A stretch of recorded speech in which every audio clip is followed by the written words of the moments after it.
lot of parents are hypocrites, right? It be the same parents who sit here and say, stay in the child's place. You can't ask me questions.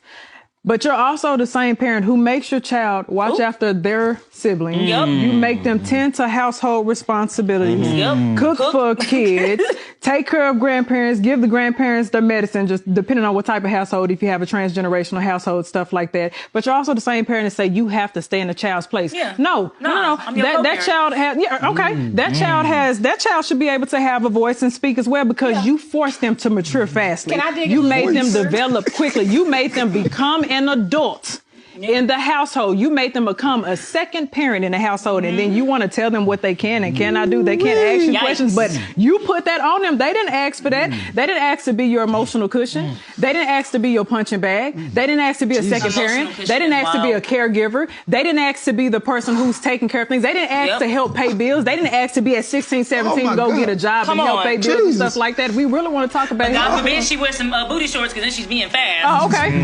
You push me in the fast track.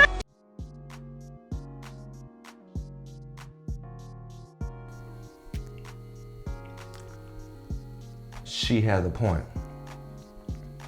But I think the grand question is this chores? Are these chores?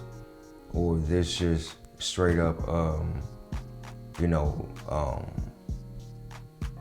putting your life on the kid so they just can't be a kid? Look, I don't know, I already read up into the whole thing anyway. What she's basically saying is, you give a child so much, you give kids a lot of responsibilities. You tell them to do stuff.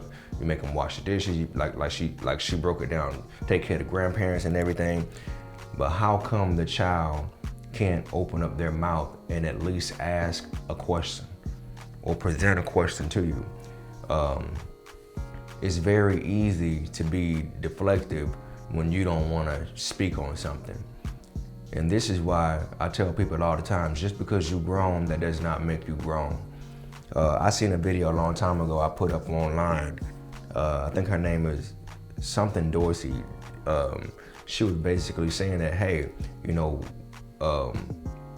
when you're a child, they have all these different realms and levels and think tanks for kids and children who think and present themselves in a certain way and move in a certain way. So if you got a bad problem, if you make A's in the 4th grade and someone else out here is making F's, you're being judged based off of you're being judged based off of your results on how people perceive you. But when you get into the real world, it's almost like all that goes out the window once you turn 18, because everybody's grown. Now you don't know who's who. Now you can't look at people and tell what type of grades they had or what type of mentality they have. Therefore, going into parenting these people, there's a lot of people who shouldn't be parents. There are a lot of people who deal with so much traumatic issues. There are a lot of people, so many parents out here that did God knows what, that are not suitable and not mature enough to break down a simple type of conversation and dialogue. And these are the ones that are deflecting their children, saying, stay in the child's place. A lot of them too, they basically are getting it from their grandparents, they're getting it from their mom and them, because their mom and them told them that as well. Just because you learn something from the previous generation, that does not mean that they were right at handling it the way they handled it. That's where you come in, because they always say, look, I want you to be better than me. So let's just be real. We talk about emotional intelligence and stuff like that, but a lot of these parents aren't emotionally intelligent. They'd rather treat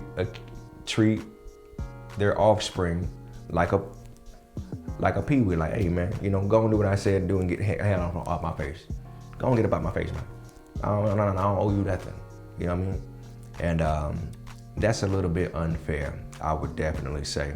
You should always present an environment for your child to speak with you at any given moment. That's how you build that trust. Because if you swat that you're probably gonna have a difficult time when they cross over into adulthood when it comes to being transparent. Sometimes many of them get over it. They get dismissed, set on about their way. They get all these different responsibilities thrown on them because they're forced to grow up real fast, and they come around and they have a nice, good dialogue and good relationship with their parents. But a lot of them, they don't cross over at all. When they do become grown, they say, you know what, I'll go see my mom and my daddy or whoever whenever I want to go see them, but that's as far as I'll go, because I had a lot handed to me when I was young. And that's really the part that she's speaking on. She's just speaking from a communication standpoint. Don't put all these things on me and I can't come to you and ask you a question. I'm not saying it in a rude way. I'm just, look, I want to talk too. I got a voice, I got an opinion. You know, you're forcing me to grow up so fast. Okay, I'm doing the work, but doing the work does not necessarily mean that it's all physical. It's all here as well. They can put the tongue as well. I need to open my mouth and you need to open yours as well. Can't dismiss that tongue, man. You just can't. Not when it comes to parenting your kids, bro. You can't do that.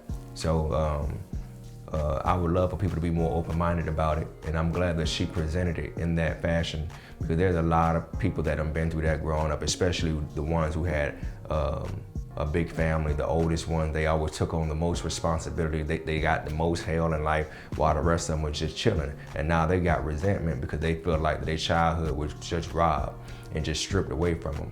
But I will say this though, hopefully it wasn't so traumatic that it took you to a place where it's now it done bled on you and now you're doing the same thing. That's all that is though, man. You know, I know it may suck. I understand it could suck. But at the same time, you gotta thank God, because it could be a blessing in disguise, because you learn a lot of skill sets, you learn how to nurture, you learn how to provide and do all these different things, because so many different tactics and categories were thrown at you so early that now you know how to maneuver and manage yourself and manage situations and environments and families and everything, all because of that. So it's like a catch-22. More of the story is, you can do the work. You can tell somebody to work and tell them to do this, that, and the third, but you gotta also get to a place where you can communicate and open your flapper, because if you don't do that, people just feel like that you're just using them. That's really what it is. They just feel used.